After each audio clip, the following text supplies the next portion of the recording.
Добро вечер. Моето име е Виктор Бучковски, а вие гледате првата епизода на Просторитет. Пред да започне епизодата на Просторитет, сметам дека сум одговорен и должен да се представам кој сум, што сум, зошто сум и зошто воопшто одлучив да го правам ово. Јас сум Виктор Бучковски, роден сум во Скопје, живеам во Скопје и планирам да останам да живеам во Скопје. Имам 25 години. И скоро целиот мој живот го имам поминато тука. Една година вкупно од мојот живот имам поминато надвор, таа е поделена во две етапи. Едната етапа е Америка, втората етапа е Загреб. Основното образование го почнувам во општина Карпош, во Владо Тасевски, подоцна се селам во Карпош 2 и се запишувам во Вераци Ривери Трена. Во Вераци Ривери Трена покрај тоа што одам во формално, односно се образувам формално во училиштето, имам можност да бидам дел и од една од најдобрите неформални образовни институции, тоа е ПУНО, така да овој дел би сакал да го посветам и да ги поздравам сите луѓе од ПУНО кои што верувам дека ќе ме гледаат, бидејќи до сега беа мои многу силни поддржувачи. Во средно одлучив да се запишам во Орце, бидејќи сметав дека е многу добра гимназија. Ми се свиѓаше на некој начин и носењето униформи, знам дека бев многу горд со Тале првиот ден кога ни ги даде униформите, дори имаме една ваква сликани со униформите. Во Орце се заљубив, во Орце ми беше искршено срцето, во Орце ги запознав првите другари, изградив доверба, но и видов што е недоверба, што е издавање, што е напуштање и завршување на едно пријателство. Во Орце имав можност да бидам дел од една прекрасна генерација на луѓе кои го освојуваат светот од сите страни денеска. Во Орце имав можност да научам, да дебатирам, да сватам што е активизам, што се морални вредности, што е право, што е криво. Имав можност да ми биде професорката Тамара Ќупева. Професор, ќе би сакал да ве поздравам и вас и да ви кажам дека вашето влијание врз мојот живот и вашата инспирација врз мојот живот е непроценлива, така да професорке голем поздрав и до вас. До втора година во средно сакав да запишам на електро, подоцна се преместив и тоа беше малку криво на мајка ми, но одлучив да одам на правен факултет, бидејќи сметав дека ако сакаш да се занимаваш со општество, тогаш треба да бидеш дел од една од најдобрите општествено-хуманистички институции, а тоа е токму правниот факултет. Времето на факултет некако го поминав под радарот, бидејќи не се чувствував дека сум доволно добро прифатен од групата и негував некоја позадинска улога. Се појавував, полагав и не учествував во никој од процесите. Не бев дел од студентските собранија. Едноставно почнав да се чувствувам дека можеби треба да си одам од Македонија, почнав да се чувствувам недоволно прифатен во средината во која што израснав. Така да додека бев на факултет имав две добри можности да одам надвор и да видам што е животот надвор. Првата можност беше Work and Travel, го препорачувам на сите студенти, верувам дека доста студенти ќе ја гледат Просторитет, така да ако имате можност за Work and Travel, искористите го Work and Travel, видете што е Америка, изградете сами мислење за што е Америка, не дозволувате тоа да биде градено од други страни, бидејќи Америка е отелотворување на тоа што тој збор што многу често сакаме да го користиме, мултикултурализам. Тој кога бев во Америка видов се освен американци. Втората интересна етапа која бев надвор беше Erasmus Plus програмата. Erasmus Plus ме однесе во Загреб, искуството. Мислам дека ќе снимаме на цела епизода за македонско-хрватските односи во кој што ќе опишам колку беше сето тоа важно за мене. Би сакал исто да ја поздравам и екипата од Загреб. Да, секој студент има можност, има Erasmus координатори на факултетот, студентското собрание предобро работи денеска, така да може да искомуницирате со нив и искористите ги двете можности. Work and Travel и Erasmus Plus, додека сте студенти, едноставно ќе ви се прошири видикот кон светот. На мастер одлучив да одам на интелектуална собственост и беше многу интересен смерот, зашто нудеше тогаш уникатна можност да земеш две дипломи. Едната диплома беше од Страсбург, другата диплома беше од Скопје и имаше можност за две пракси. Имав желба да се преселам во Шпанија. Таа желба не се оствари поради тоа што почна ковидот, иако имав аплицирано и влегов во програмата за пракса. И во тој период бев тажен и се вратив дента кога бев одбиен и кажав на мајка и мамо, ништо од моје војдење надвор, ќе морам да останам тука со една многу тажна фаца. И ме рече, добро, ништо страшно. Веројатно треба некои млади луѓе да останат у Македонија и да се грижат за ово општество. И мислам дека мајка ми беше управо, да, треба младите луѓе да останат тука и да се борат за ово општество. Кога сватив дека веќе нема да се селам, одлучив добро, која е мојата позиција, што можам сега да правам, и се приклучив во неколку школи за активизам или школи за јавни политики. Едната школа беше школата на бившиот председател Пендаровски, другата школа е школата Мајка Тереза. Прекрасни искуства, би сакал да ги поздравам и сите учесници и тие што ни беа предавачи и професори и останати, бидејќи вашето влијание и инспирација врз мене беа огромни и сум ви многу благодарен. Се вработив како приправник за време на студиите и бев приправник до лани, до октомври 2023 година, каде што одлучив да земам 6 месеци период за да учам за правосуден испит. И тој период го посветив, да, на учење за правосуден испит, но колку повеќе учев право, сваќав дека толку повеќе јас не сум за право. Во истиот период почнав да пишувам поезија, почнав да ги посетувам сите можни културни, уметнички настани низ Скопје, кои што ги има многу, и запознав една комплетно нова слика на градот, една комплетно нова, инспиративна, движечка, импулсивна, позитивна и не знам колку придавки да ја додадам на таа енергија што ја почувствував во градот, која од еден што сакаше да биде правник, денеска би сакал повеќе да бидам препознаван како поет. Што се однесува до поезијата, ја завршив мојата прва збирка. Името е Јас сум четврток. Јас сум четврток ќе биде објавена, се надевам, во ноември. Завршен е процесот на лекторирање, останува процесот на штампање. Буквално денес на денот на објавување, односно за мене утре ќе ја бирам корицата на збирката. Во овој период запознав многу интересни македонски добри бендови, многу интересни и забавни македонски уметници. Еден од најдобрите бендови кои што ги запознав се Кем, така да сакам да ги поздравам Кем и да им кажам фала многу за инспирацијата. Во овој период се смисли зборот, односно се роди зборот. Професорката Славица сака да каже зборо новороденче, се случи и се роди Просторитет. Просторитет се случи сосема случајно, односно настана сосема случајно во еден обичен вторник во салун во 2, додека бевме исклучени повеќе луѓе и јас со мојот другар Живко, кој патеме Golden Boy на нашата генерација. Живко е пилот, заврши на US Air Force Academy, правевме мовет за младите, просторот, општеството. И он ми кажа, ја ќе си идам, поради тоа што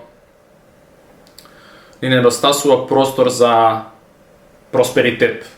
Ја му реков, не, ни недостасува просторитет. И така некако, низ некој одреден муавет се роди Просторитет во сосема неформална идеја, неформална смисла, со сосема друг контекст на разговор. И првичната дефиниција што имавме дадено за просторитет беше недостатокот простор за просперитет на младите во општеството. Како и сите други идеи, и просторитет беше изложен на тестот од времето, просторитет беше критикуван, советуван и денеска е од моја страна представен во друга форма. И просторитет за мене означува многу повеќе од само еден збор денеска. Просторитет значува потреба за напредок во определен простор. Тој простор е умот, тој простор е домот, тој простор е општеството, тој простор е Македонија. Просторитетот збор од зафрканција стана идеал, стана движечка и водечка сила на мојот живот. Просторитет денеска станува емисија. Просторитет ќе биде емисија која што ќе го обработува животот, обработува човекот и ќе обработува околината во која сме израснати, околината во која живееме, околината во која дел од нас, околината од која дел од нас си заминавме и околината во која многу сакам да се вратите. Просторитет ќе биде емисија која ќе почнува од самиот почеток на нашиот живот. Во првата епизода ќе зборуваме за раѓањето. Моја гостинга ќе биде доктор Ружа Серафимова, која е долгогодишен експерт на полето. Доктор Ружа Серафимова е гинеколог. Одлучивме да започнуваме со раѓањето, бидејќи раѓањето символизира почеток. Тоа може да го гледаме во филозофска, социолошка, културолошка смисла. И врз основа на тоа ќе ја градиме Просторитет понатаму, односно ќе ја градиме емисијата. Првата епизода ќе зборуваме за раѓањето, во втората ќе зборуваме за една многу интересна традиција која не поврзува сите после раѓањето, а тоа се мекиците. Во третата епизода ќе збориме за психосоцијалниот карактер и така натаму, и така натаму, и така натаму, да не откривам се.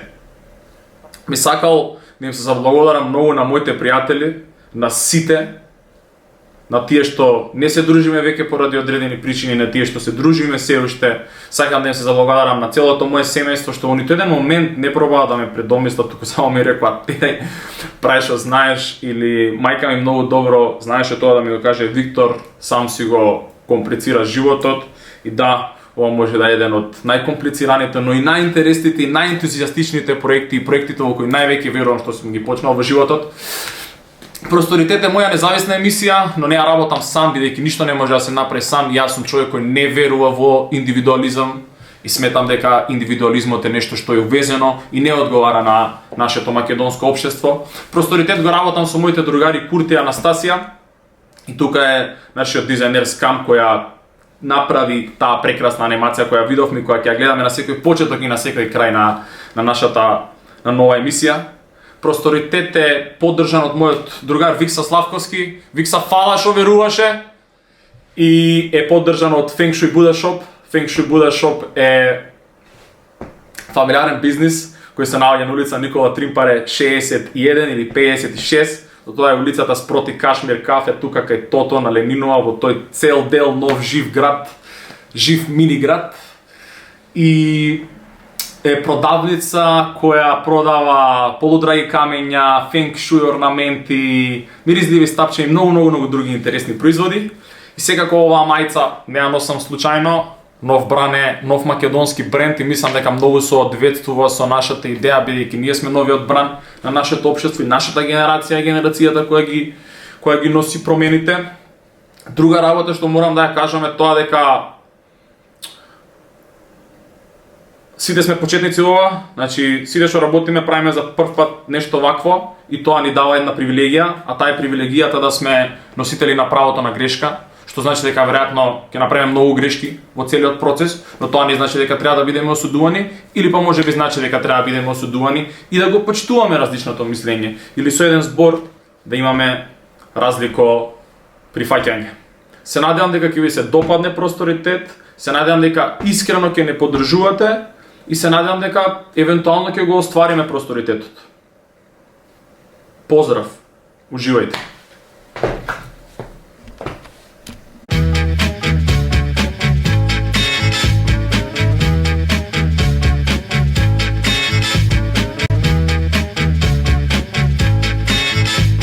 Прва епизода Просторитет. Символично, почетокот на животот започнува со раѓањето. Така, денеска мој прв гостин е доктор Ружа Серафимова, гинеколог.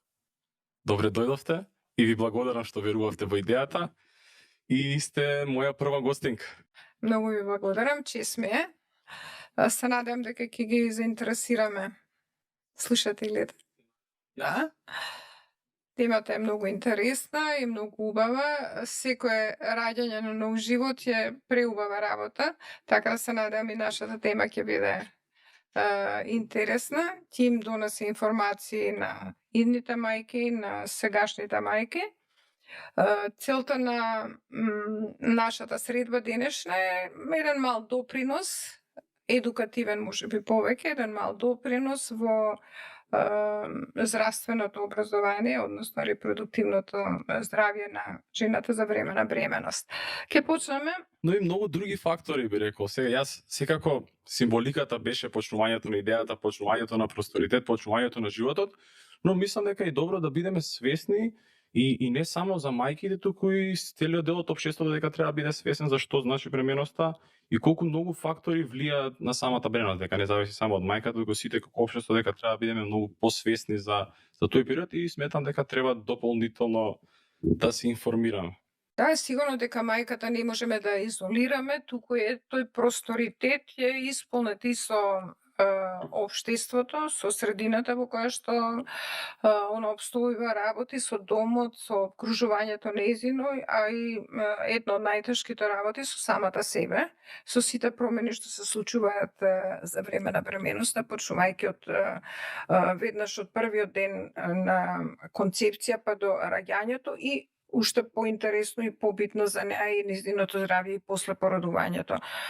Така да не можеме да изолираме него, точно дека мајката во тој просторитет може би двигател на тие промени што ќе се случуваат во просторитетот. Ме интересира, би почнал буквално од почеток, од зачнувањето. Од зачнувањето, ако почнеме на кратко оној период на концепција, како го нарекуваме ние, или фертилизација, концепција или фертилизација, тој процес на спојување на половите клетки од мајката и половата клетка од таткото, значи од двата родитела. Концепцијата се случува во каналите или тубите, јајцеводите кај мајката, при што се формира една единствена клетка. Тоа формирање на таа единична клетка од двата родители е многу интересно затоа што во истиот момент кога ќе се спојат тие две полови клетки, се формира една единична клетка која што постојано се дели. Тој процес на постојано делење резултира прво со неколку милиони, доаѓа до повеќе од 2 милиарди клетки на крајот од 9-тиот месец и тие повеќе од 2 билиони клетки доаѓаат. На крај го формираат фактички вашето дете. Од таа една единична клетка е многу важно да се каже дека постојат карактеристиките генетски што ги носи и едниот и другиот родител, 23 хромозоми од мајката, 23 хромозоми од таткото, 46 вкупно хромозоми и понатаму тоа делење на клетките продолжува се додека да се спушти јајцеклетката од јајцеводот натре во шуплината или празнината на матката, каде што при тоа делење толку голем број на клетки се формираат као едно клопче, да кажеме, внатрешните клетки се формира од нив ембрионот, а надворешните клетки се формираат обвивките кои што служат и за заштита на ембрионот и за вгнездување или прикрепување за ѕидот на матката. Ова прикрепување се вика имплантација и се случува многу брзо, 4 до 5 дена од периодот на спојување на овие две клетки. Таа имплантација на бластоциста се нарекува тоа клопче од клетки, таа имплантација исто не е крај на тоа делење, значи цело време продолжува делењето на клетките. При таа имплантација се случува едно оскудно и во количина оскудно и во време траење крварење, најчесто по 4-5 дена, и пациентите сметаат дека некоја дури добиле менструален циклус, што не личи на нормален циклус, меѓутоа тоа не е за загрижување, изостанува циклусот и нормално следи правењето на првиот тест на мајките. Секој пат кога ќе го направат првиот тест, задолжително прашање се јавуваат да прашаат да, тестот ми е позитивен, кога треба да дојдам на гинеколог да се јавам, затоа што е посебно кај прва бременост кога се работи. Секој пат е важно до 6-та недела или најкасно 6-та недела на бременост да се дојде на преглед, ултразвучен преглед, да се види позицијата, поставеноста на плодот, затоа што во материчната бременост е нешто што е состојба за хоспитализација на пациентката. Таа не треба да остане дома, не треба да патува, треба веднаш да се хоспитализира, да се прекине бременоста, затоа што е врзана со внатрешно крварење, со опасност по живот на мајката. И затоа е многу важно да не се чека као бремена сум, ништо не ми се е во ред, нели, и да се одложува доаѓањето на гинеколог. Да, треба да се дојде. Ако е се во ред, тогаш нема потреба навистина да се брза, освен што треба да биде постојано во контакт со својот гинеколог заради појава на било какви симптоми, болки, крварење и така натаму. Не гледам причина, како кажуваме ние на нашите пациентки, ако е бременост во прашање, тоа не е болест. Значи, бременоста си носи радост, си носи едно прекрасно расположение, меѓутоа и возбуда. Секоја информација што ја добиваат пациентките од гинекологот допира до нив, допира до менталниот склоп и тоа влие и на семејството и на незиното обкружување, на вршење на незините работни обврски што ги има.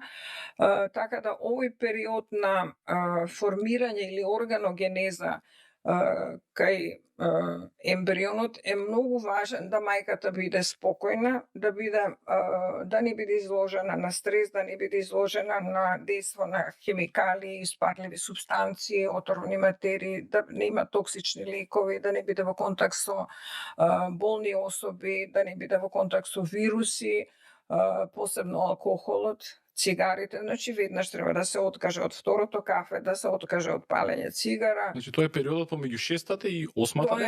Тоа е, седмата недела е период кога е многу важно, тогаш почнува формирањето на внатрешните органи, а некаде 10-та недела завршува дејството на тие штетни материи кои што однадвор можат да влијат во развојот на плодот. Кој треба веројатно да бидат свесни сите, не треба да биде само мајката, треба свесноста да биде проширена, треба да го напушта и домот, веројатно, да биде работното место, да бидат и пријателите, така? Сигурно. Не треба да се даваат тешки задачи, не треба да, најчесто причина е давање на рокови, например, зависи од работното место, на оптеретеност, дека имам рок да го завршам тоа на работа. Не, целиот тој стрес треба да се избегне контакт со, рековме, со болни особи, да се избегне нагли промени на температура, летање со авион, промена на Мислите дека сме доволно свесни по ова прашање за важноста на овој период?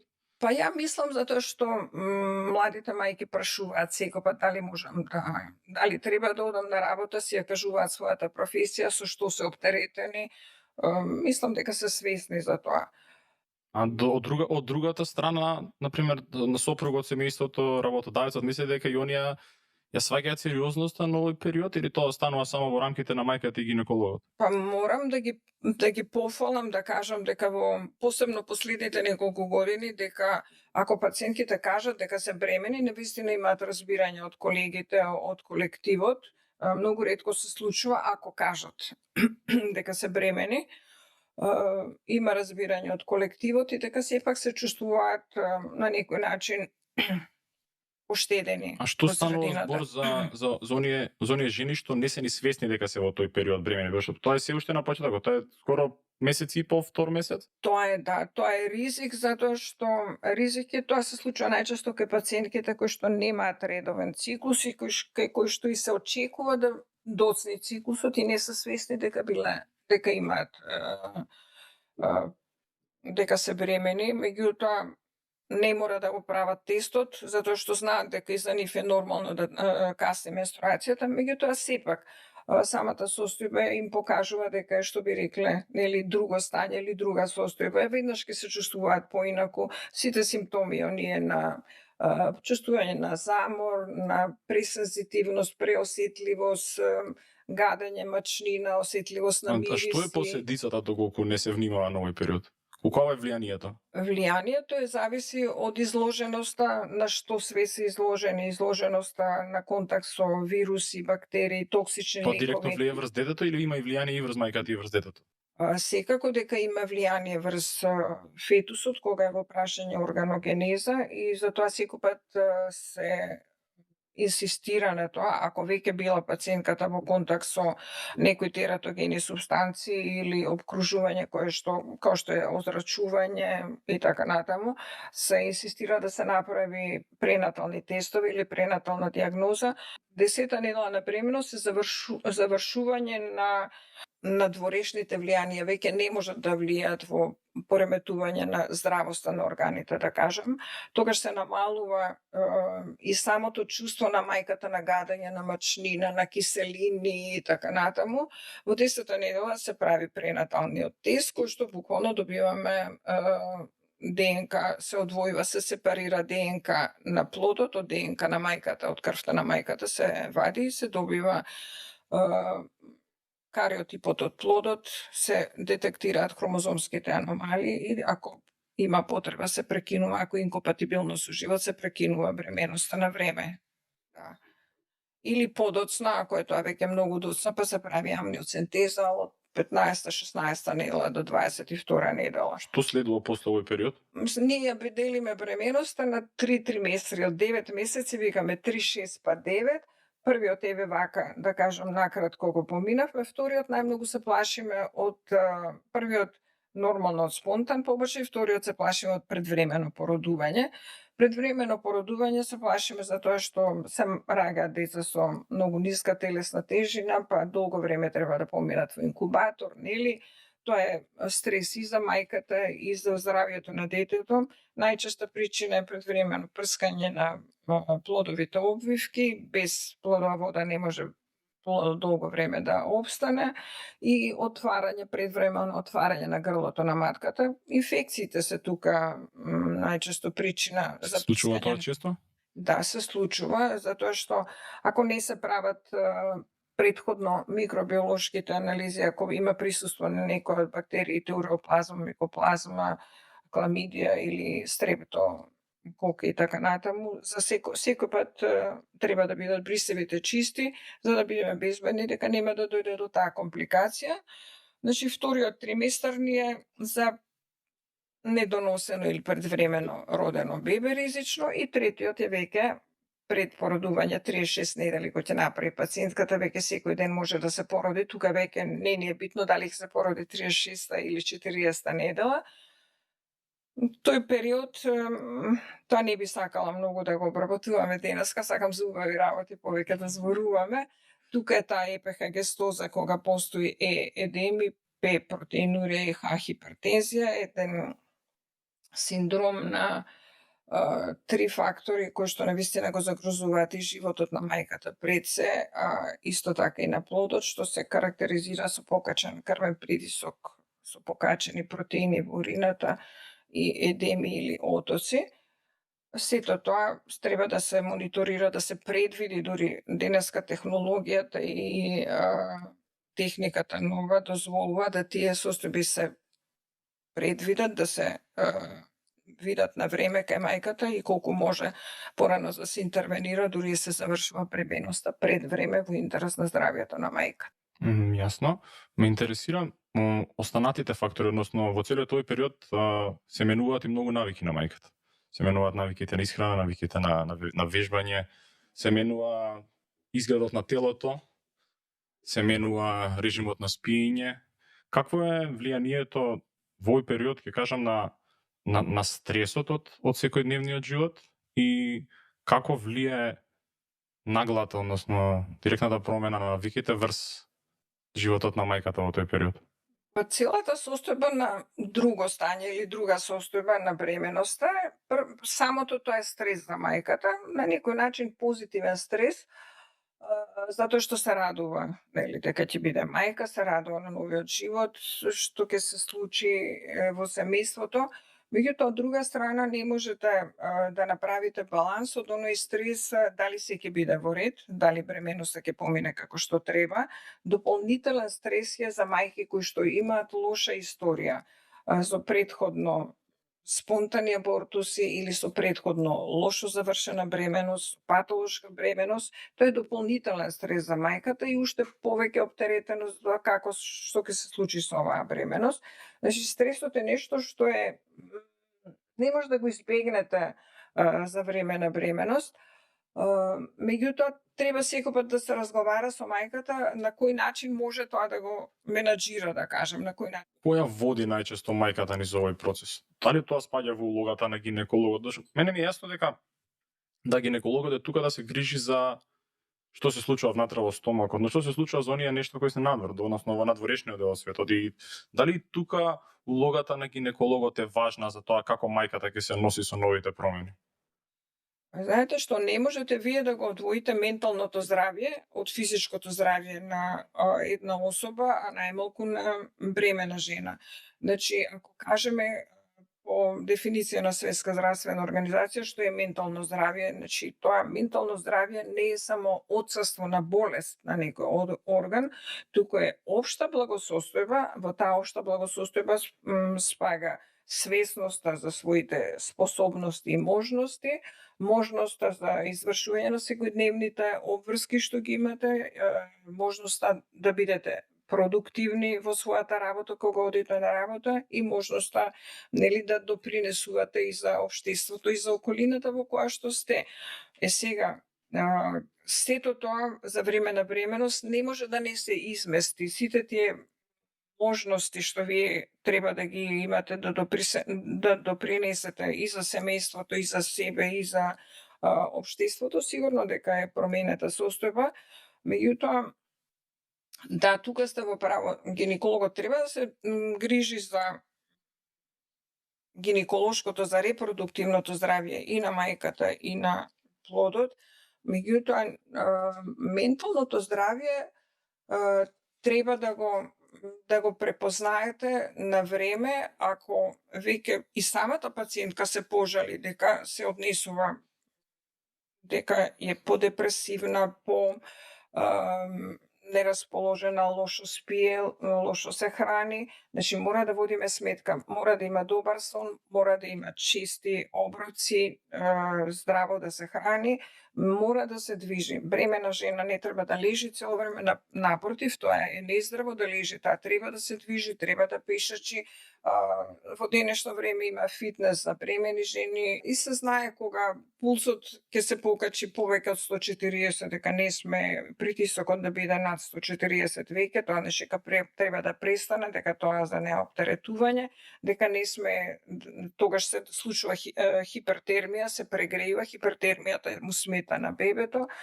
Многу е важно да знае трудница дека не може да се избегне стресот, да, дека тој стрес што го нарекуваме ние нормален Колку е стрес влијанието на секојдневен. стресот врз детето?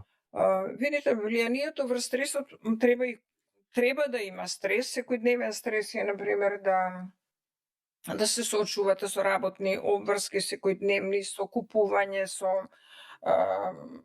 не знам, средување на за идното бебе, да купувате работи, тоа се убави емоции, меѓутоа и тоа е стрес. Секојдневниот стрес е дури и корисен, меѓутоа све што е претерано може да предизвика стварање на и адреналин и посебно кортизол. Тоа се хормони на стресот кои што влијаат и на здравјето на мајката и на здравјето на бебето. За среќа, целата таа количина на хормони не стига до бебето, туку постелката произведува еден хормон кој што служи за одбрана, ја лимитира само 10% од тој кортизол може да стигне до фетусот, кој што на некој начин може да го поднесе плодот. Се што е повеќе од тоа, навистина може да влие на здравјето на фетусот. Има многу студии кои што покажуваат дека поголемо ниво на кортизол делува на создавање на проблеми понатаму во менталниот развој на фетусот, посебно во оноа екстернализирано однесување као деца што се хиперактивни, деца што имаат проблеми во однесувањето, посебно од 3 до 5 години или после во пубертетот. 15 до 18, тој период е следниот? 15 до 18 години. Тоа се поврзува буквално со стресот кој со стресот за време на бременоста на мајката, и затоа е секој пат важно и во средината во која што работи мајката и во средината во која што работи во семејството треба да се води сметка за незиното обкружување, зборам за менталното здравје, и да се препознаат тие симптоми.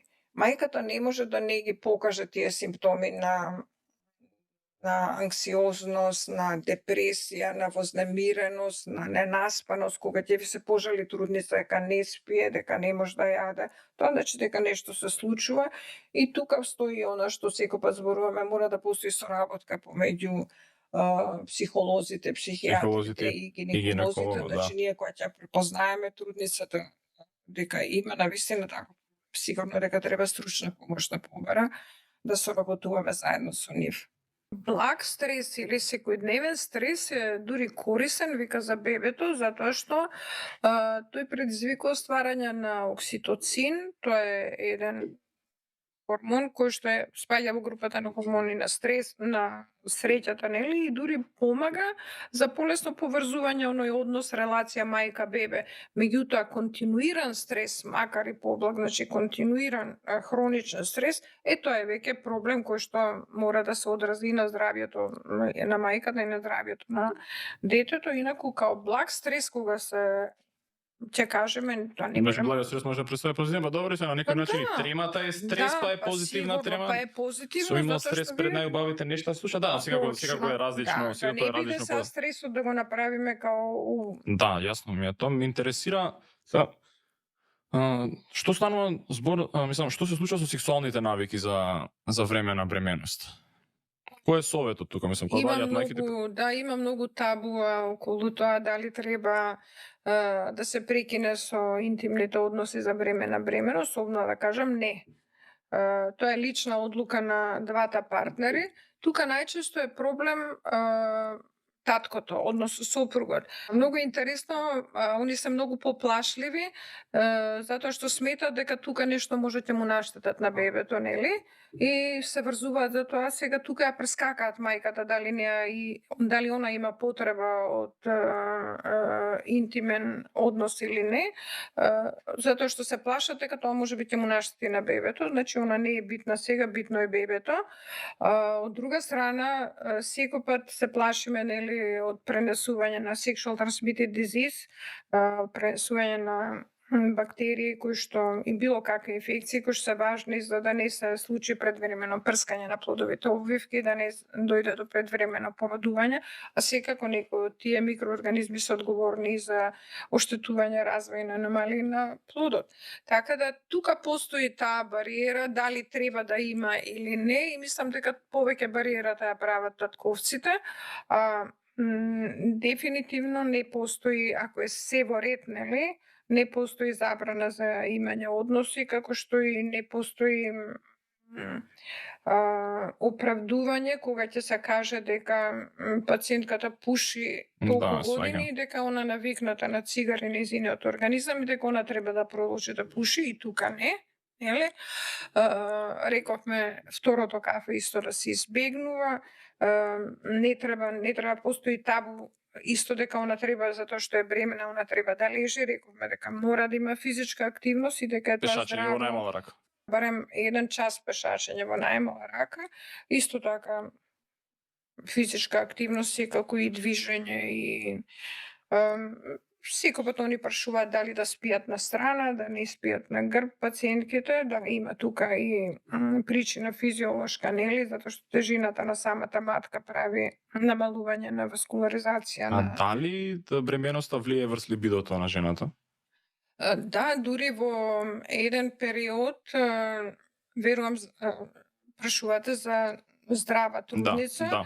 Да, влие дури во еден период после 18-та недела и дури се зголемува либидото кај трудницата. Инаку, кога постојат психолошки проблеми, кои што е депресија, анксиозност и така натаму, либидото е, па дури да кажам, и отсутно. Да, разумем. така да тоа се веќе... Ама веројатно тоа не е кај трудници, само веројатно е кај сите кога има присуство на депресија, анксиозност и останати нешта, мислам дека тоаш либидото не е високо, ајде. Не е сигурно, затоа што постојат кочници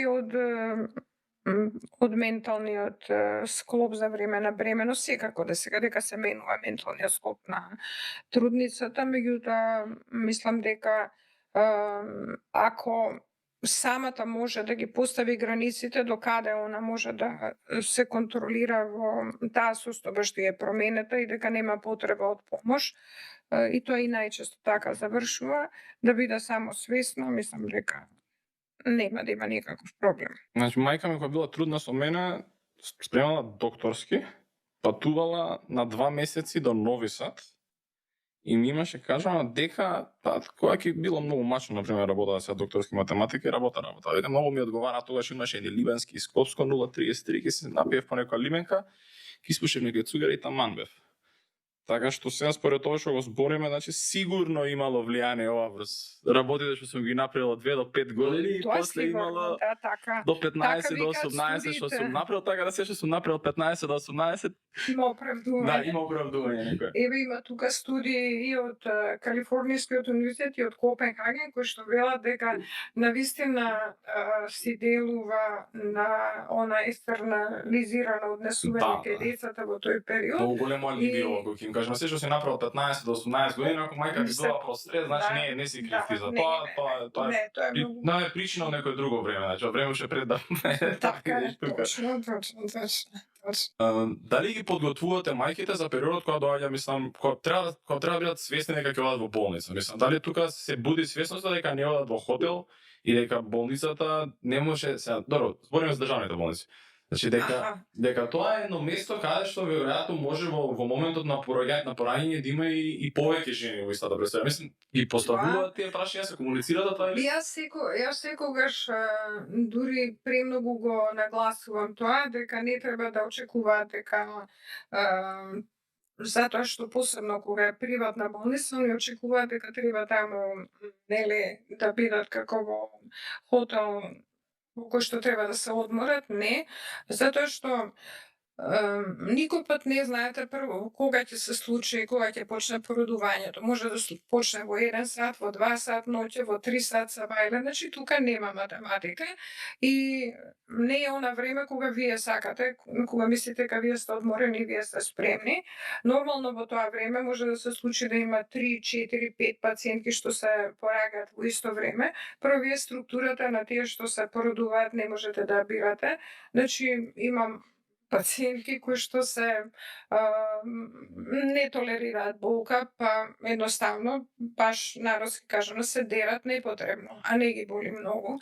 Има пациентки кои што навистина многу ги боли или не фатила анестезијата за шиење на епизиотомија и тоа некако изгледа као на живо да ве шијат и тоа исто е баш не многу пријатно и е причина за да едноставно се ствара галама. Има пациентки кои што се паничари, нели? Така да вие треба да бидете спремни дека одите во една средина кај што треба да се завртите према себе и да се кажете да, овде мора да го поминам тој период на болка кој што секој пат мојот доктор ми кажа дека е издржлива болка. И таа болка е навистина издржлива. Трае многу кратко, ама многу боли. А целиот процес колку време трае? 5, 7, 8, 10 сати? Целиот процес, за да се, како викаме ние, најлесно е за калкулација, за да се отвори пациентката комплетно грлото на матката. Болката всушност ја прави отварањето на грлото на матката од 1 сантиметар до 8 до 10 сантиметри. 1 сантиметар се отвора 1 сат, значи мора да се издржи тој период. Секако дека полесно се... Кој е тука во тој период со мајката во просторијата? Мислам, верувам дека не... Секој пат има, не, воопшто не правите разлика, да не правиме разлика меѓу болниците приватни и државни, секој пат има искусни акушерки или бабици, како викаме ние, секој пат има доктори. Бабицата е таа или акушерката е таа што најмногу се врзувате за неа. И тоа е една сигурност, едно доверие, затоа што видите, во денешно време технологијата и техниката се толку напреднати да вие цело време и самите на монитор го гледате и го слушате чукувањето на срцето на бебето. Знаете дека не сме да падне под 120, значи и самите веќе сте едуцирани. Секое пагање на тоновите или секоја контракција која што едноставно е неиздржливо болна, а не се отвора понатаму пациентката, е причина да се промени правецот. Има ли причина зошто се викаат бабици?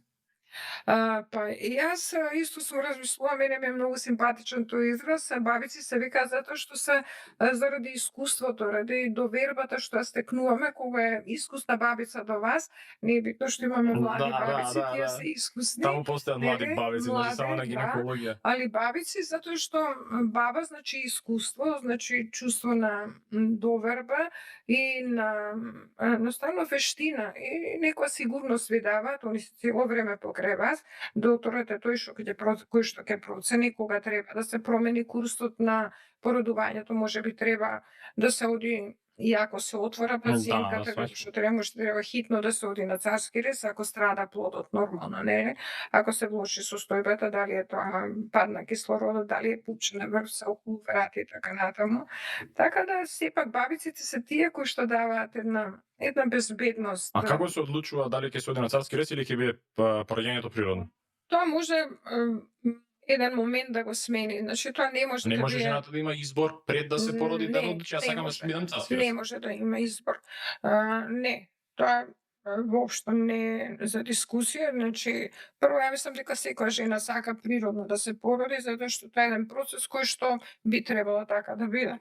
Тоа е еден процес кој што е дел од мајчинството, она као нешто што треба да издржиш, закао да се жртвуваш за да бидеш мајка. Значи сваќам. можеш да го издржиш тоа за да бидеш мајка и тоа е многу убаво чувство. Свесна е дека не е дека е болен период, меѓутоа се издржува. Царскиот рез како индикација може да биде поставен од доктор. Во секој случај уште пред да почне породувањето, затоа има индикации кои пациентки не смее да раѓаат, има пациентки кои што имаат вродени аномалии на срце, за кои што е оптеретување. Добро, за тоа е предвремено пациентката е известена и веќе тоа е повеќе од јасно во Пациентката кој веќе момент. тоа знае или се тоа аномалии на колковите и така натаму. Положбата на плодот исто така може да биде причина, така да тоа е нешто што веќе се соопштува на пациентката однапред и она е припремена дека треба кој ќе се оздрее плодот после прилика 38-та недела може да се заврши раѓањето со планиран царски рез. Процесот на праѓање, значи треба прилика колку просечно би требал 10 часа? Почнувањето на болките е тоа. Инаку процесот на раѓање, самата експулзија на бебето е некој пат минути. Така се нарека експлозија на бебето? Експулзија. Експулзија на бебето. Експулзија на бебето, да. Излегувањето на бебето е. А што мислите за западните земји има многу често дури се снима чинот на експулзија на бебето. Аха. Ја чув дека има и у Македонија случаеви каде што има фотографии кои го следат сега тој чини се мислам. Не знам какво е чувството на жената, ама не верувам дека на некоја жена би било пријатно да биде фотографирана во тој период. Тоа е лична одлука, претпоставам, мене лично ако ме прашате, мислам тоа е непотребно. Едноставно е непотребно и не ја гледам целта зашто тоа би било. Зашто? И така дека имав гледано видео на YouTube, не знам помалку, може има 15-16 години, Робин Вилијамс на концерт и Робин Вилијамс на концерт имаше објавено на преголем видео бим како е он внатре у порадилната сала и у порадилната сала го снима пораѓање како се раѓа дете негово и тоа го гледа 50.000 луѓе на концерт и тука почина да пее. Мислам тоа можам да кажам дека изгледаш искрено симпатично, може да беше тоа кадрирано, режисирано за да изгледа така, али не мислам дека мене не ми е симпатично. Добро, значи мислам дека тоа толку лична работа и тој момент кај нас е дозволено на пример сега да се влезе во државна болница, смее да се влезе со камера да се снима? Да се снима не. Може да се фотографира само? Не, може да се веќе во болниците ви даваат фотографија на бебето со мајката, нели? Да. Веднаш после породувањето се става бебето на мајката и се дава фотографија, тоа да. И тоа е некоја убава процедура, меѓутоа самиот чин на експулзија што рековме на бебето, мислам дека тоа не е потребно, или тоа е моје лично мислење. Да, сваќам. Апсолутно, значи предмет на лична одлука. И што се случува после тоа? Мајката се пораѓа и она треба да остане во болницата 3 дена. Што се случува во периодот на 3 дена? Има тука некој кој ја подучува мајката, вака се дои, ова е битно за детето, тука се примаат вакцините. Колку е првата можност за посета на семејството? Веднаш има можност. Веднаш, да. Тука немаме лимит, меѓутоа грижата околу мајката и припремата на мајката за доење е многу важна. Тоа го прават исто медицинските сестри и акушерките исто така. Значи задача на акушерка тука ја подготвува некако инструкции за доење и даваат на мајката? Тоа се инструкции за доење. Прво е тој процес на надоаѓање на млекото, затоа што веднаш нема млеко мајката, него после породувањето надоаѓа млекото, па тука се тие проблеми, има млеко, нема млеко или има премногу млеко, па компликации со Значи мајката нема млеко пред да се породи. Млекото млекото не доаѓа после После пораѓањето. пораѓањето, да. Тој период на воспоставување на лактација е многу важен и се случува додека е најдобро да се воспостави лактација, додека е пациентката под стручен надзор на искусните и акушерки, и сестри, и лекари, затоа што веќе дома сама која ќе биде, малку потешко ќе оди воспоставувањето на лактација. Воспоставување на лактација значи да бебето колку ќе истица млеко, толку треба да се создаде, за да едноставно да има некој ред во тие неколку. Значи директно зависи од побарувачката на бебето, колку порода ќе има мајката како млеко. Тоа е многу интересно. Значи основи на економија тука породата и побарувачката понатаму што се пресликува на другите полиња потекнуваат токму од таму. Па секој пат прашуваат пациентите како да го одбијам бебето, например, за да не цица повеќе. Добре. Значи не му давајте, нема да побара, нема да се создава повеќе. Тоа е многу интересен механизам. Всушност во периодот кога останува мајката во болница, тука има помош од бабицата за на кој начин, во тој случај како да го доидете, така? И од медицинските сестри, нормално, затоа што тука се микропедиатрите. Микропедиатри се педиатри субспециализирани само за новороденчиња и сестрите кои што се обучени тука исто да ги хранат децата, така да многу е важен тие неколку први денови, затоа што добива сигурност мајката дека може да го храни детето, посебно што цело време добива податоци колку грама напреднало, дали напредува, колку напредува, дали е млекото доволно за него или не. За среќа имаме толку многу избор на вештачко млеко, што би рекла, така да може додека да се воспостави лактација, бебето сигурно нема да биде гладно, туку ќе се надухнаде таа храна. Многу е важно оној пресек кога мајката одеднаш дома ќе дојде и ќе се осети сама. Нема доктори, нема бабици, нема сестри. Па зависи од состојбата на мајката. Некој пат се продолжува и за подолго време, ако има некои компликации, дали е тоа со бебето, дали е со мајката. Најчесто кај бебињата се јавува жолтица, што е нормално да се јави после 4-тиот ден, после 3-тиот, 4-тиот ден, па некој пат ги оставаат бебињата подолго време, да не има други проблеми респираторни и така натаму, меѓутоа 3 дена е сосема доволно. Тие 3 дена мајката се чувствува безбедно, да. Тимот во болницата се грижи и за неа и за бебето. Меѓутоа, оној шок кој ќе дојде дома, нема доктор, нема некој кој што ќе каже дали е се во ред или не. Тука настанува од системска поддршка, кој преостанува тука на мајката? И тука останува сама со сопругот. Пак ќе кажам, најчесто ќе се договорат веќе некој од семејството поблизок, дали мајка, дали свекрва, не е битно. Меѓутоа не е тоа трајно решение и не секој може тоа да си го дозволи. Многу мајки имаат родители што не живеат во истиот град кај што се они. Не може да си дозволат и они се вработени, не може да си дозволат они да земаат породилно отсуство, ради тоа што ќерка им се породила и така натаму. Така да тоа соочување сама со бебето е еден стрес, кој што најчесто кај 80% од породените жени се јавува тој беби блуз или на блага, не би рекла ја депресија, него тага така преведено. Едно тажно чувство, едно чувство на сосема нова состојба која што не ја развеселува мајката, но ја многу ја загрижува, дали загриженост, дали се ќе биде во ред со бебето, дали ќе напредува во исхрана, дали ќе знае добро да го избања и да го пресоблече и све. Едноставно како го држи, почнувајќи од тоа како го држи позицијата на бебето. Многу е битен тој период тука да не биде сама, да.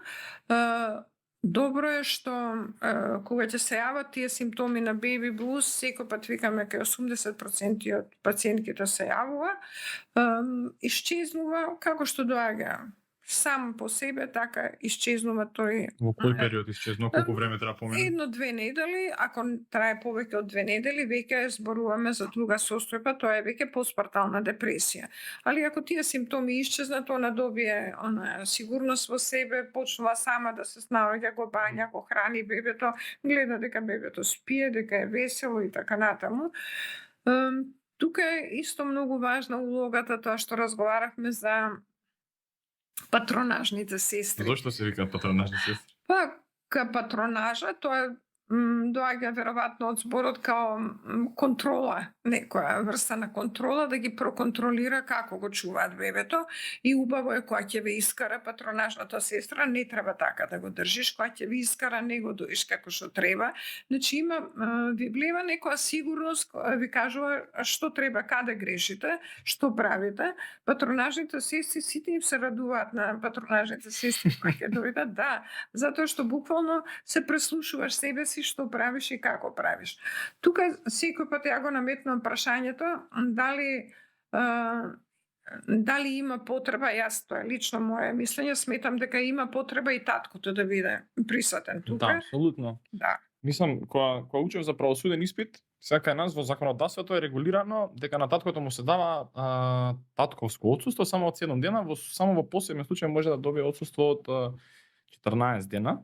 И сега подготвувајќи се за епизода баш разгледав примери низ Европа, некои позитивни и помалку позитивни, нема да кажам негативни, бидејќи сега сепак е работа на легислативата, но најпозитивниот пример, како и сите други социјални работи, доаѓаше од скандинавските земји, особено Шведска. И сега извојувам Шведска како посебен пример поради тоа што видов во Шведска дека они стимулираат заедничарење во тој период, некако заедно да се таткото и мајката. Значи, има задолжително 90 дена кој мора да ги искористи таткото, има задолжително 90 дена кој што мора да ги искористи мајката, и кога ќе се искористат тие 180 денови, остануваат уште 300 денови кои што можат наизменично да ги користат. И сега тоа е многу интересен пример. Како се земе предвид кај нас, можеби сме многу далеку од одменување на легислативата да имаме можност да имат и таткото и мајката по 90 дена, но сметам дека треба да се тематизира ова прашање од неколку причини. Како што спомнавте вие, првата причина е што колку од мајките имаат способни родители кои што можат да ја помогнат во тој период.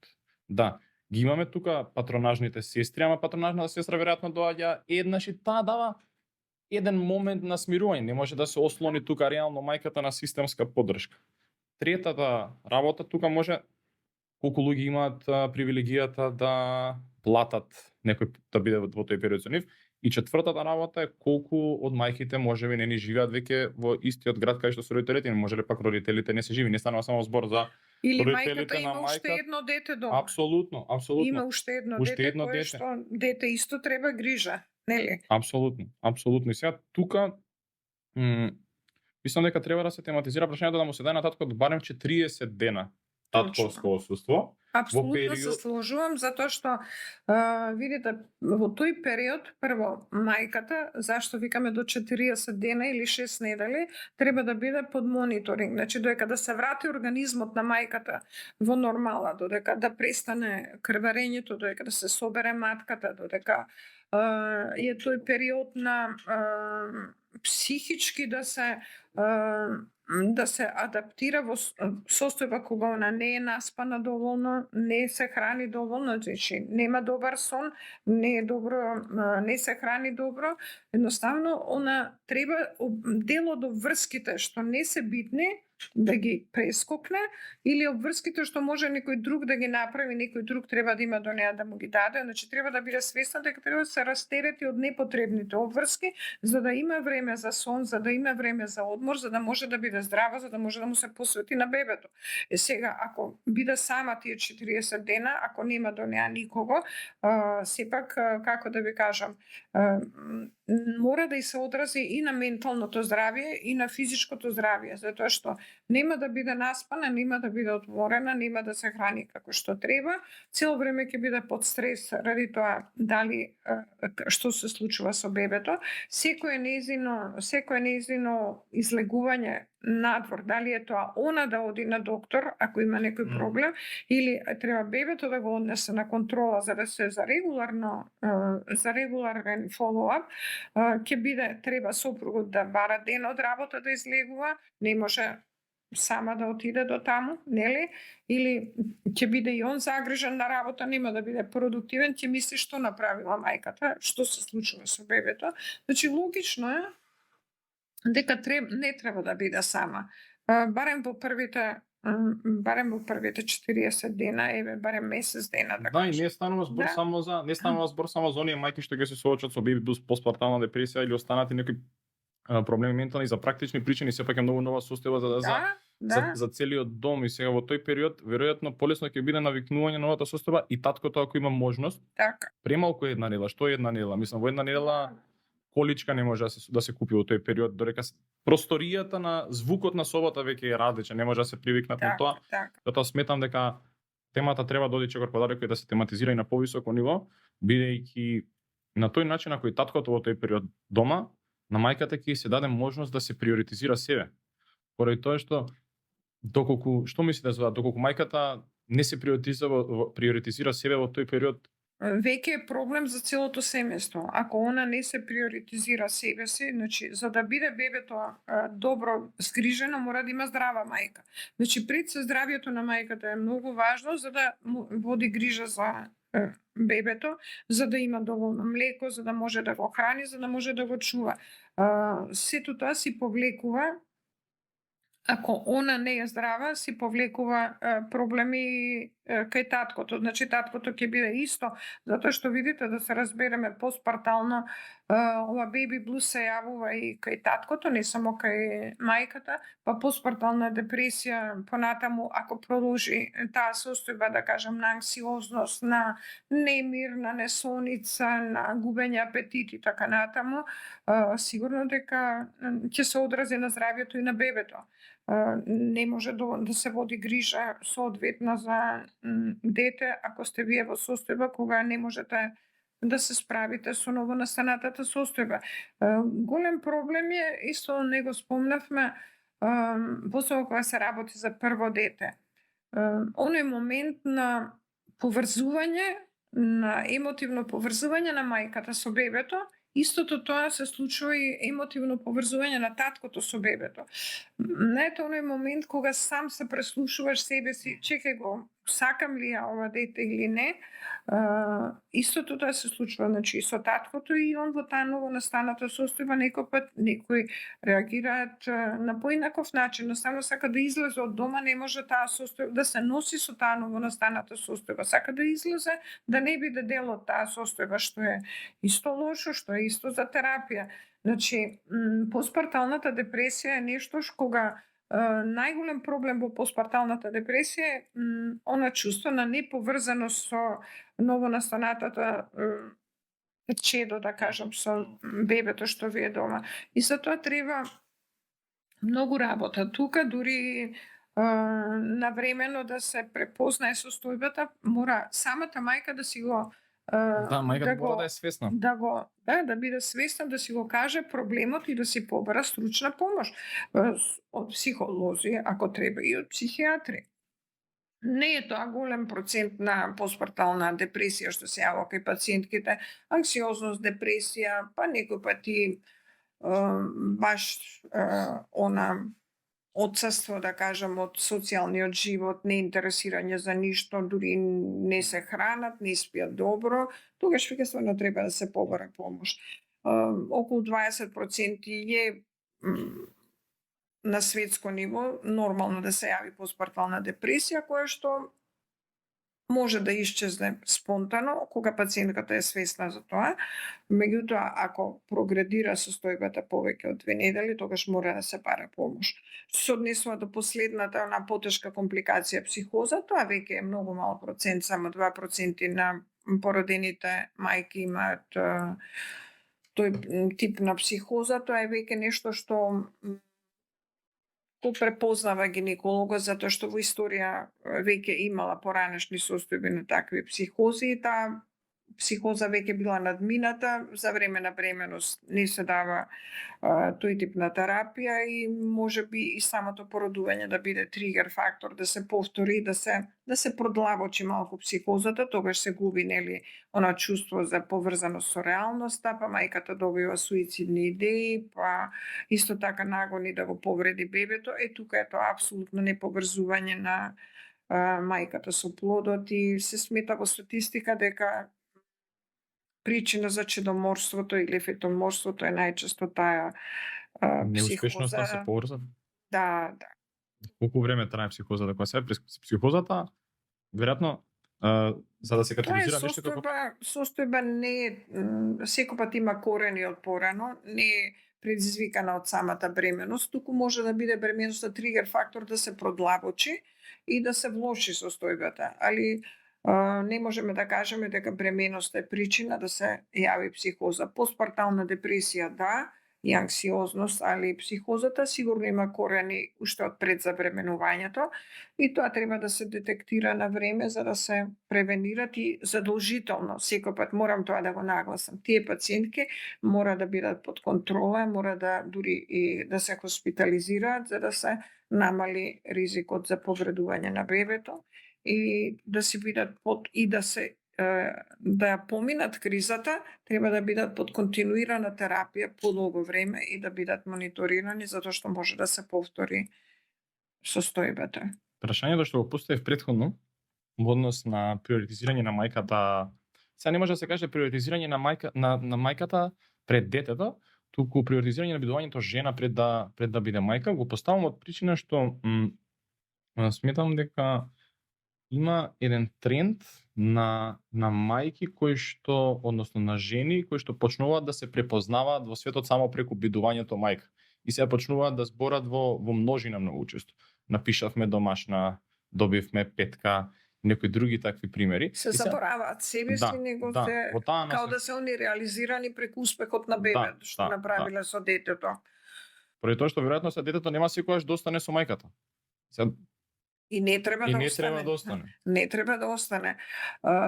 Знаете што јас во мојата долгогодишна пракса имам и поинакви примери. Имам примери многу често да едва чекаат да тргнат на работа, да веќе им досади седењето дома и шатањето бебе со количка и дека едноставно другиот начин би бил да детето веднаш после година дена си превземе обврска, дали градинка, јасли, не е битно, или дома жена за чување. Така да не се служам дека е трендот таков да мајките само се го гледа тоа дека себе се реализирале само ако се добри мајки преку детето. Не. Сепак денешните мајки се само свесни за да кажам, за својата кариера, за својот општествен живот, за многу често знаат да се заборават после работа да го остават бебето да го чува некој друг, нели, па да не се вратат на време. И тоа го имаме многу често. Така да мислам дека не е тој тренд веќе како што бил дека само во детето се гледа колку она се реализирала себе си. Што се однесува до периодот за станување мајка, границата за станување мајка веројатно низ годините поместена. Според вас вие имате долги години искуство. Колку е поместена границата низ годините? Границата е поместена дефинитивно барем 10 години. Тоа статистиката е неумолјива што викаат, значи бројките го кажуваат своето. Причини има многу. Мене една од најсимпатичните причини ми беше скоро читав еден труд. Зашто? Затоа што денешниот начин на живење, лајфстайл да кажам, прави да жените од 30 се чувствуваат како 20, жените од 40 се чувствуваат како 30, а жените од 50 како 40, нели условите и обкружувањето е такво да не само што изгледаат така, него така и се чувствуваат. Сега, точно и тоа дека ова академската кариера им е многу важна и сметаат дека треба да се заврши све, да се дипломира, да се магистрира, докторира и така натаму, да има сигурна работа, економски да биде независна, да. Меѓутоа порано имаше друго правило. Ако те бива, за се те бива. Можеш во исто време како мајка ви и на компјутер да пишуваш докторат и дете да чуваш. Значи, ако те бива, за се те бива, ќе најдеш организациони способности и готово, ќе го завршиш сето тоа што треба и после ќе бидеш престрекна све во едно. И дете имаш, и докторат имаш, и све имаш. И сега тоа, дали знаете,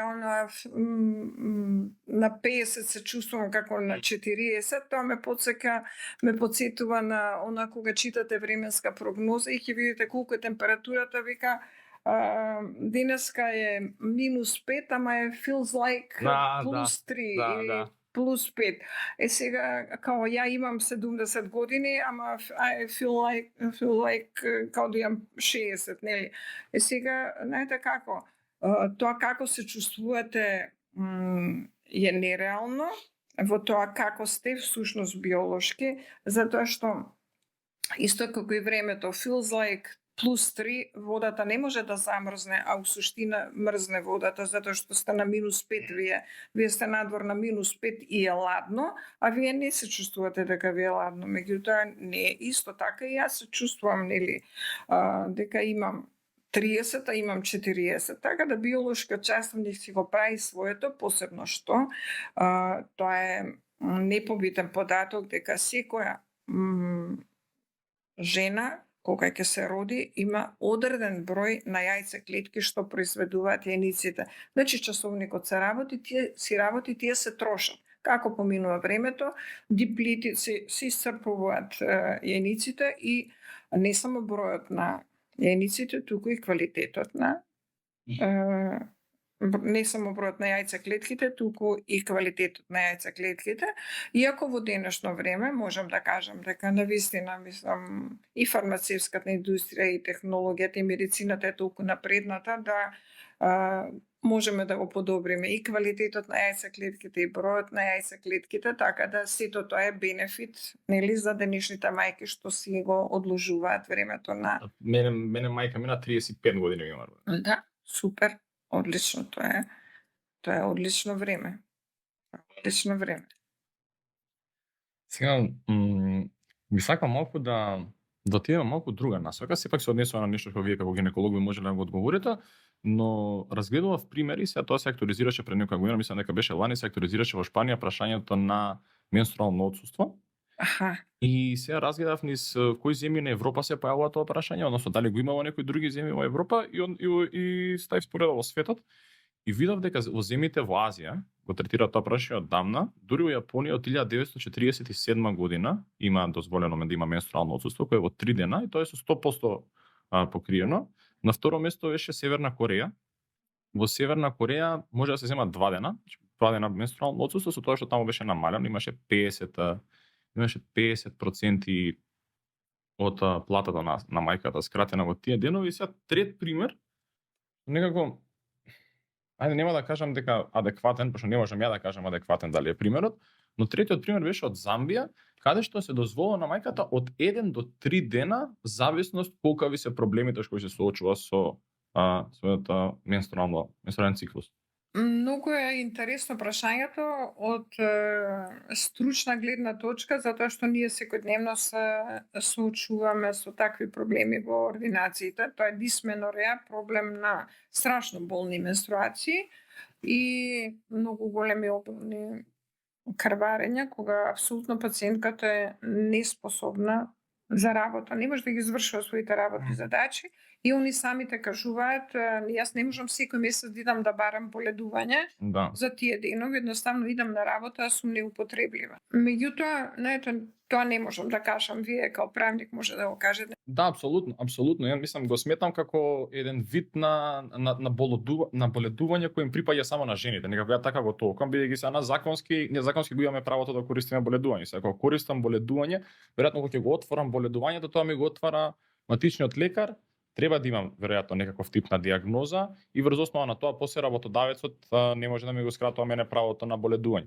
Зошто го поставам ова прашање? Мислам, другарки мои, колешки мои претходно што сум ги имал, сега да, на вистина сум ги гледал дека им е тешко, дека мора да пијат аналгетици секој ден. И сега не сметам дека тоа е нормална состојба не и е сметам дека нормално. само врз основа на И тоа не е нормално и не може да ги извршуваат своите апсолутно, обврски апсолутно. на работа, дефинитивно не се продуктивни. Тоа е Се дали ќе го Тоа е пак- злоупотребуваат, секогаш останува да виси прашањето. Значи за секој не е само за оваа регулатива доколку размислуваме да ја Така. промениме дали може да се злоупотреби, веројатно и луѓето го имаат злоупотребувано боледувањето. Јас сум злоупотребувал на пример боледување, зошто сум го злоупотребил? Ете, ми било и во сум училиште. се кајал во училиште се Да. потпиши ми од матичната за да бидам оправдан во школа. Сите сме го направиле тоа, но сме свесни да речеме на некој начин дека тоа не е праксата. 3 пати во 15 години, да речеме, или во школа, кога сум бегал некогаш пошто сум се плашал од тесто, и друг пат сум бегал заради тоа што не сум сакал да идам на часови, ама кога сум бегал и сум се вадел со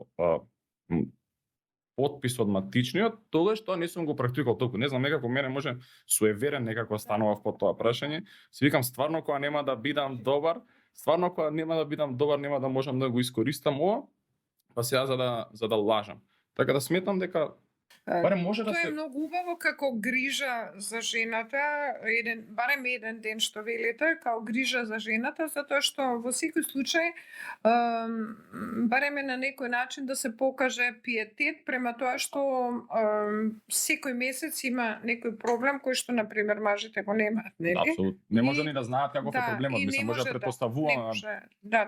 И мислам едноставно да се даде разбирање на една состојба која што навистина е многу важна. Тоа е за дискусија, да, и е убав пример, еве што кажавте за Замбија, за Шпанија. Кога меѓутоа- отвараме темата за менструално отсуство, не може да зборуваме само за жените кои што вршат канцелариска работа. Тука мора да отвориме и темата за жените што имаат физичка работа. Особено физичка работа за жени кои што се во менструален циклус, тоа самото по себе е предизвик. Не можам да замислам како би изгледало тоа. Така да сметам дека кога отвараме темата треба да разговараме за сите жени. Многу од оние жени кои што имаат напорни час 8 часа, сега ја да бидам у таква состојба, неправедно е според мене. Неправедно е според тоа е мене да секој постои таа месец. можност. Секој месец се И тоа повторува е секој месец. и не го предвидуваш, не го очекуваш, мислам го очекуваш, но не го предвидуваш. И сега еве битен состанок да речеме има одредена жена. Битен состанок тој ден од кој што може и зависи кариерата. Или донесување одлуки, не е Апсолутно. битно. Да. Апсолутно. Или има, пак ќе кажем, има рокови, има рок на нешто што мора да се заврши тогаш. И тоа е убаво да се потегне тоа прашање во секој случај, меѓутоа за мене тоа е као и јас како жена мислам дека треба да има жени, треба да има поддршка затоа што е едноставно на некој начин Мене некако почна да ми пречи дека сите прашања што се однесуваат на жените треба да ги потегнат жените. Мислам дека не треба да функционираат така нештата.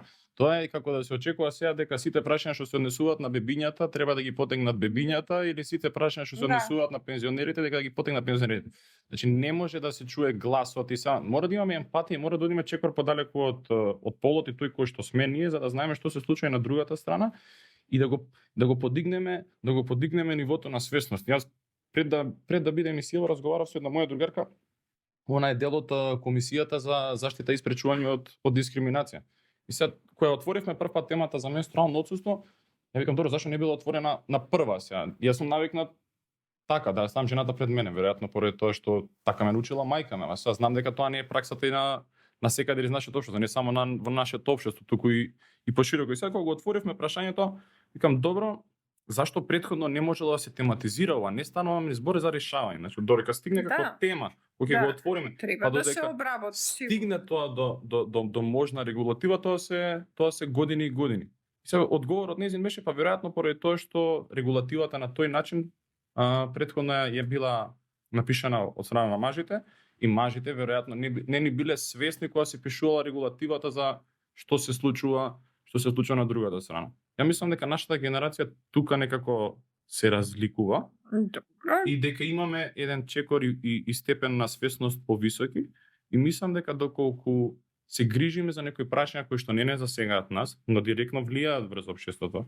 баш во тоа и во тој момент, во имањето свесност за проблемите кои што ги доживува и полот кои што ги доживуваат и мајките, некако ја наоѓав и причината за да почнеме од почеток, бидејќи тоа го поврзувам и со периодот кога мајката е бремена И не само во периодот на нејзиното породилно отсуство. Мајката во породилното отсуство е дома подолг временски период. И сега нашето законодавство тоа многу добро го регулира.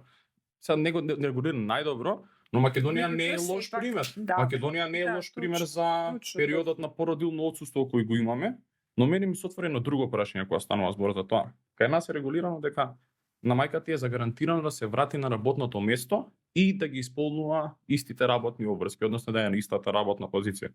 Сега ако земем предвид дека мајката отсуствувала повеќе од 7-8 месеци од работното место, она кога ќе се врати на работното место, нема шанси да го има истиот обем на работа. Додека од друга страна, ако работи во компетитивно се работна средина, можеби мајката да се чувствува дека заостанува позади другите и да и се врши поголем притисок некако да ги стигне коли. Тоа Што зависи од мислите за тоа? средината, мислам дека зависи од средината и од колективот и дека не се очекува од неа да веднаш ги врши истите со истата енергија и со истиот обем задачата. Мислам дека зависи од колективот тоа и дека ја некако имам доверие у жените дека они многу брзо се адаптираат на таа средина и дека ќе постигнат да си извршуваат задачите, макар и на сметка на тоа дека нели психолошки ќе бидат оптеретени сега дека позади нив дека има бебе, дека каква е целата состојба и така натаму. Инаку што се однесува ако мислите на оној дел за нејзината здравствена состојба, по 9 месеци да, мајката е апсолутно здрава и физички и секако, дали е тоа царски рез или е нормално породување, она е физички здрава и може да ги обавува обврските. Проблем е единствено што тука не го спомнавме моментот што мајката се уште дои по 9 месеци, да. Тоа е веќе состојба кога не е баш пријатна. Јас би се вратил сега некако ептен на почетокот и би прозборувал малку за просторитетот. Бидејќи јас просто Да. Јас просторитетот го дефинирам како потреба за напредок во определен простор. Тој простор може да е умот, може да е домот, може да е општеството и на крајот за мене е Македонија. Поради тоа ја снимам, поради тоа го почнувам мој проект, заради тоа почнувам емисијата и сега ме интересира што се случува со просторитетот во домот кога ќе дојде новороденчето. Тоа е, знаете, таа енергија, тоа е многу убаво ако го почувствуваат родителите. Затоа ја спомнав таа поврзаност меѓу таткото и бебето и мајката и бебето, значи дали постои она чувство кога влегувате дома од болница, кога ќе дојдете од породилиште, кога ќе го донесете дома детето, тој просторитет, буквално едно суштество кој ќе влезе во таа средина се менува. Значи, едно суштество кое што уште не знае ни да зборува, ни да оди, ни да комуницира, оно си комуницира на свој начин, таа негова комуникација со средината во која што е и со вас дома, целиот тој просторитет добива друга димензија, добива една светлина, да кажам, една радост и тоа е нешто што целиот просторитет добива друга боја. Добива друга боја, добива веројатно. Не само друга боја, него добива една, како да кажам, сложеност и една задача, еден проект кој што вие тек почнувате тој проект да го работите. Нели, од едно детенце, да кажам, треба да направите. Треба да му помогнеме да го оствари на некој начин.